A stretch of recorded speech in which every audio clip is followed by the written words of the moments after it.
नूतन स्वर्गाधिपति लंकेश्वर के पद ग्रहण करने के लिए जय घोषणा नहीं करोगे? नए स्वर्गाधिपति रावण की जय हो। नए स्वर्गाधिपति रावण की जय हो। जय हो। नए स्वर्गाधिपति रावण की जय हो। जय हो। नए स्वर्गाधिपति रावण की जय हो। जय हो।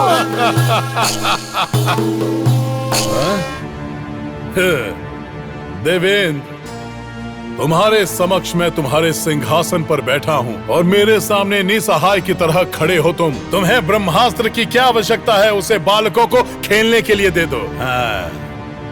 कामधेनु, कल्पवृक्ष, ऐरावत, अब से ये सब मेरे हैं, परंतु इन सब से मेरा नाम नहीं होता।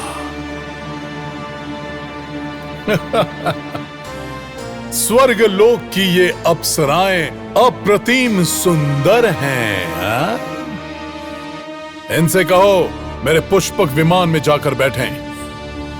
इनका नृत्य गीत लंका में भी होना चाहिए। अब से लंका का नाम स्वर्ग से भी ऊंचा होना चाहिए। सुन लो इंद्र, इस स्वर्ग को तुम ही रख लो, परंतु इन सुंदरियों को मैं लंका लेकर जाऊंगा।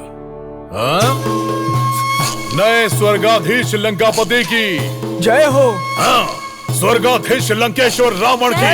स्वर्गाधीश लंकेश्वर रावण की जय हो।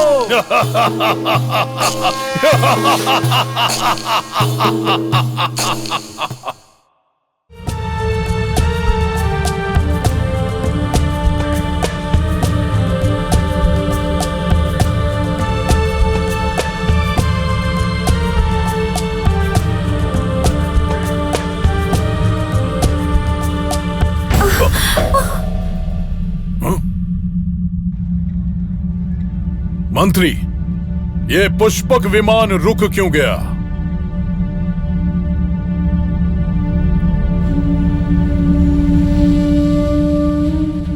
प्रभु, हमारा पुष्पक विमान तपस्विनी के तप के कारण हिल नहीं रहा है महाराज। एक तपस्विनी में इस रावण के पुष्पक को रोकने की क्षमता? अब कौन है वो? अभी पता लगाओ क्या उद्देश्य है उसका। इसी क्षण पता करके आओ। जैसी आपकी आज्ञा। प्रभु, उस तपस्विनी का नाम वेदवती है। वो तो महाविष्णु को पति के रूप में पाने की इच्छा से तप करने में जुटी है प्रभु। बस बस, बहुत हुआ। तो वो दानव, शत्रु, कपटी, कुतंत्री, मायावी विष्णु से विवाह करने के लिए तपस्विनी घोर तपस्या कर रही है क्या? उसकी ये तपस्या कभी पूरी नहीं होनी चाहिए। उसका विवाह विष्णु से नहीं बल्कि मुझसे होना चाहिए। उसे भी इन सुंदरियों के साथ इस पुष्पक विमान पे बैठ जाना चाहिए। परंतु ये असंभव है प्रभु। उसकी तपोशक्ति ने पुष्पक विमान को ही रोक दिया प्रभु। इस दशकंठ के लिए असाध्य इस भूमंडल में कुछ नहीं है। इस पुष्पक विमान को इसी क्षण नीचे उतारो। जैसी आपकी आज्ञा।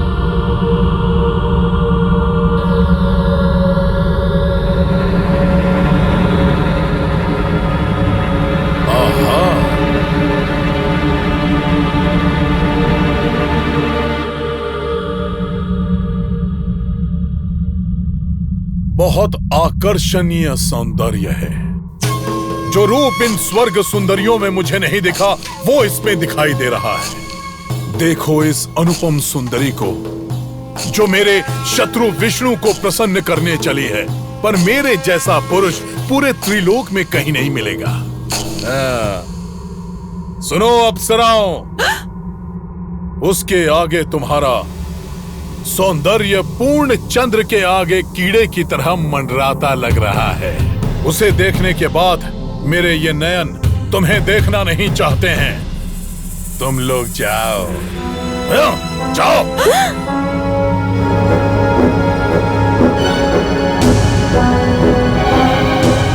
मंत्री, उस वेदवती को प्रसन्न करके उसे अपने साथ लंका ले जाऊंगा। प्रभु, ऐसा करना कदापि उचित नहीं होगा। वेदवती के हाथों जो सांबा को दंड मिला था, उसे भूलना नहीं चाहिए। कौन है ये सांबा? क्या हुआ था उसे? बताता हूं प्रभु। सांबा एक महापराक्रमी दानव था। वो भी आप ही की तरह वेदवती को देखकर मोहित हो गया था।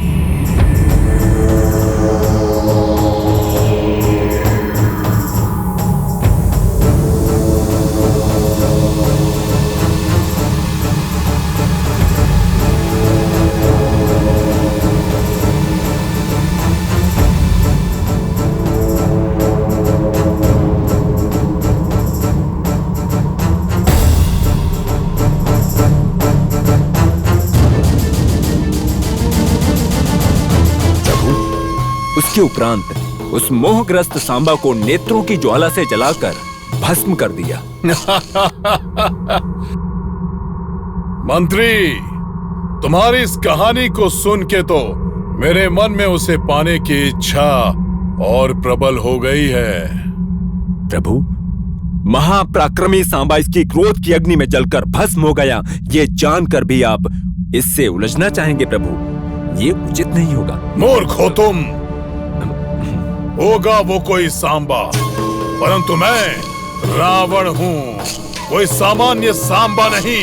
10 दिशाओं को जीतने वाला दशाकंठ रावण हूँ मैं। तीनों लोकों को भस्म करने की क्षमता वाले मुझे तीनों लोकों के देवी देवताएं क्रोधित होकर आक्रमण भी कर दें तो भी मेरा बाल भी बांका नहीं कर सकते।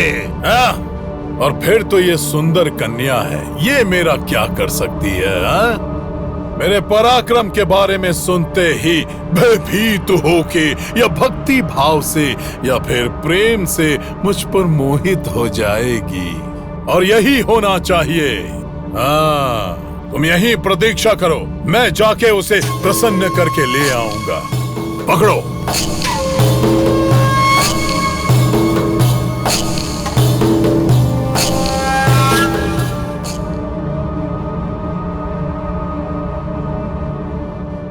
निवारण करने के उपरांत भी कार्य को करने की हठ उत्तराधिकार में प्राप्त है। यहां या तो प्रणय होगा या प्रलय होगी। देखते हैं।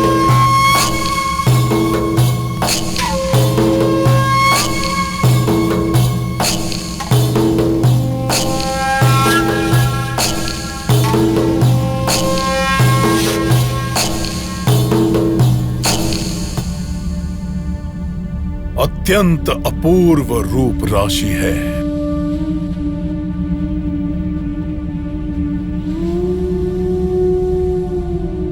हे त्रिभुवन सुंदरी, ब्रह्मा की सृष्टि से भी अपरूप लावण्य से चमकती हुई कन्या कुमारी,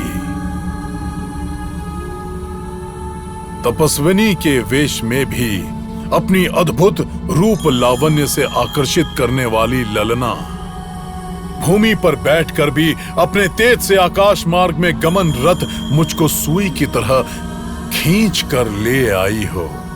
हे मनोरमा, एक बार अपने नैनों को खोलकर मेरी तरफ देखो। हे महापुरुष, परस्त्री के सौंदर्य का वर्णन करना पाप का कार्य होता है। परस्त्री के रूप से मोहित होकर परस्त्री के बारे में बात करने पर अत्यंत महापाप और अनर्थता का विषय बन सकता है।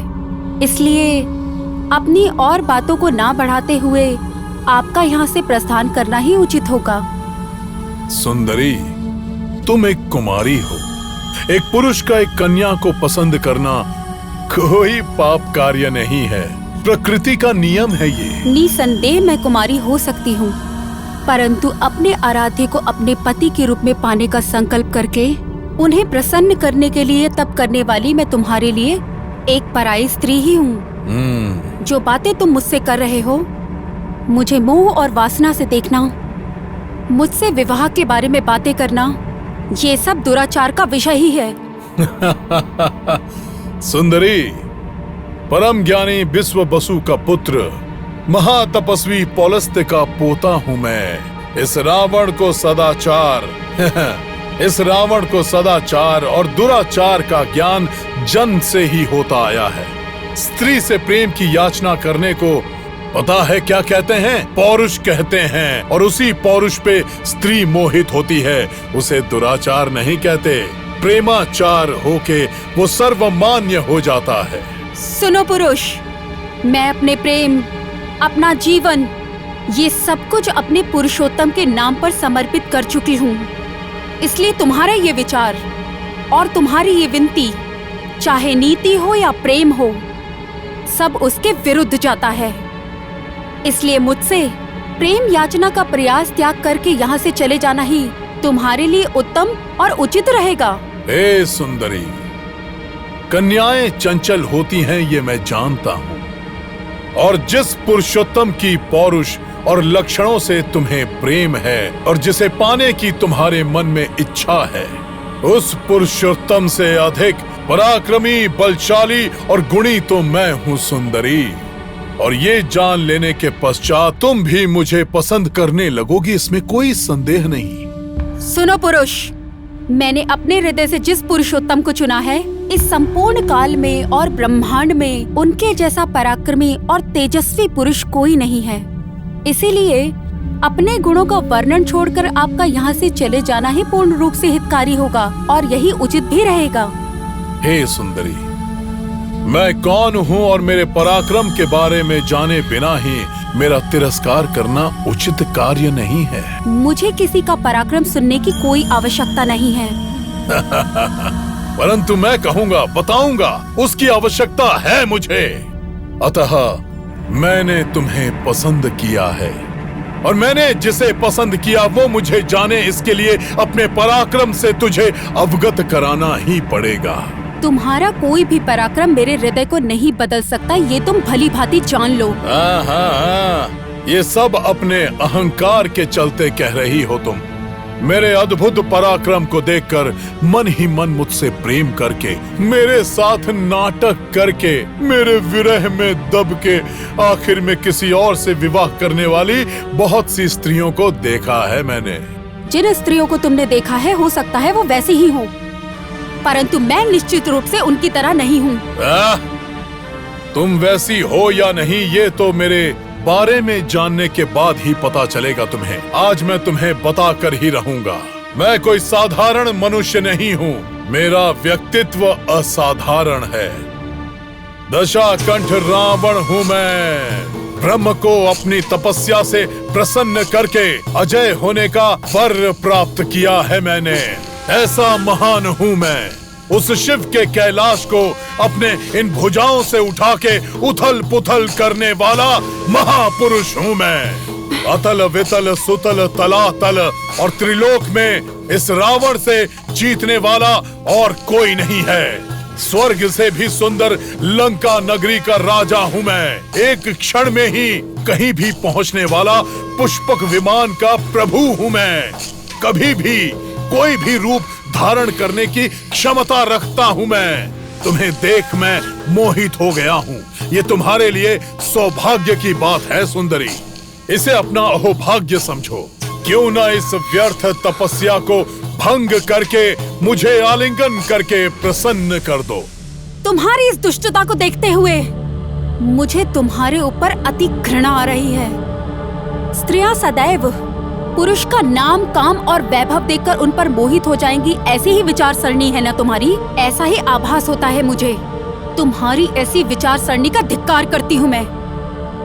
मेरी एक बात तुम कान खोलकर सुन लो। परम पुरुष को अपने संपूर्ण मन से पति मान चुकी हूँ मैं। उनसे विवाह करना ही मेरा धर्म है।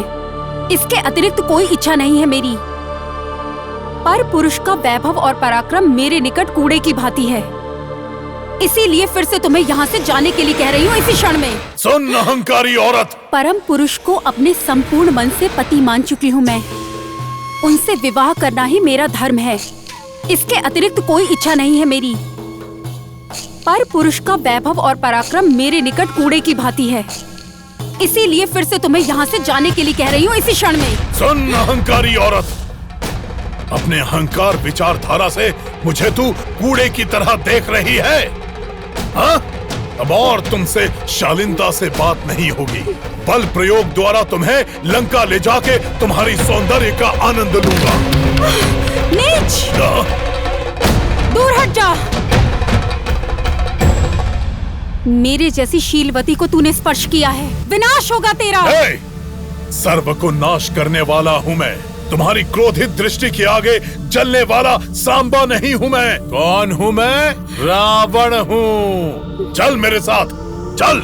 अरे नीच, मेरे मन को तुम प्रसन्न नहीं कर पाओगे। मेरे तन से अपनी काम वासना मिटाने की चाहत रखने वाला कीड़ा है तू। एक पतिव्रता का प्रेम क्षणिक भोग नहीं अपितु अनंत आनंद है। ये तुझ जैसे अज्ञानी को मैं कदापि सिखा नहीं सकती हूँ, कभी भी नहीं। तेरे जैसे पापी के स्पर्श से मलिन मेरा ये देह अपने पति को समर्पित करने से अग्नि समर्पित करना उचित रहेगा।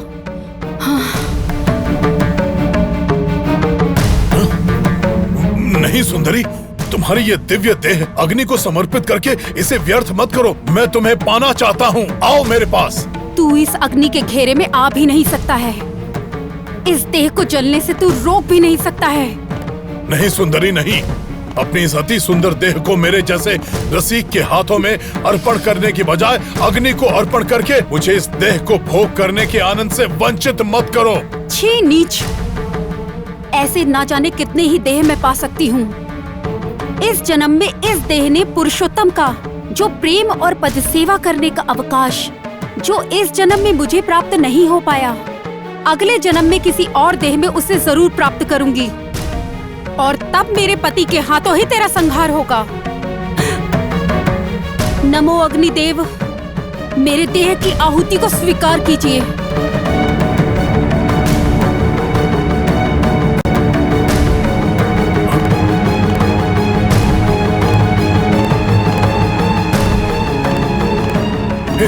हे अग्निदेव, इसे मत जलाओ। इस दिव्य सुंदरी के शरीर को मत जलाओ। हे सुंदरी, कैसी मूर्ख हो तुम। हे अग्निदेव, आप कैसे अज्ञानी हैं। अरे, मेरे आनंद लेने से पहले ही ये दुर्लभ सौंदर्य शरीर भस्म हो गया।